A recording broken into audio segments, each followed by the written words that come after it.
Bonsoir à tous et bienvenue. On vient donc d'assister au match du FC Barcelone face à Osasuna. Ils ont réussi à atomiser cette équipe 3 buts à 0 grâce à des buts notamment de Ferran Torres qui était d'ailleurs titulaire aujourd'hui.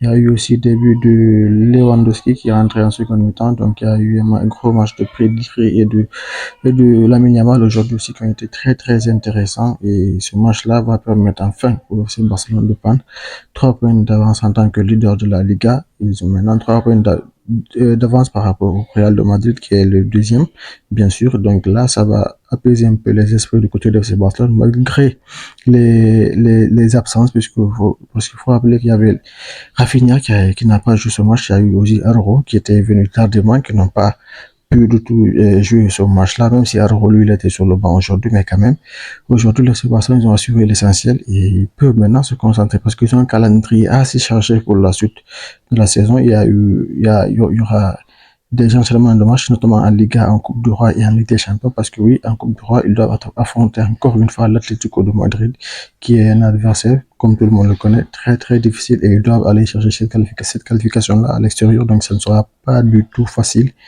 pour ces Barcelone-là, mais peut-être qu'avec ce qu'ils montrent au cours de cette saison-là, je pense que ça ira. La seule mauvaise note aujourd'hui, c'est la blessure de Daniel Mo qui est sorti sous blessure dès la première mi-temps. C'est la seule mauvaise nouvelle aujourd'hui. Sinon, c'était une victoire méritée et une victoire excellente pour ce Barcelone-là et ça sent bon pour la suite.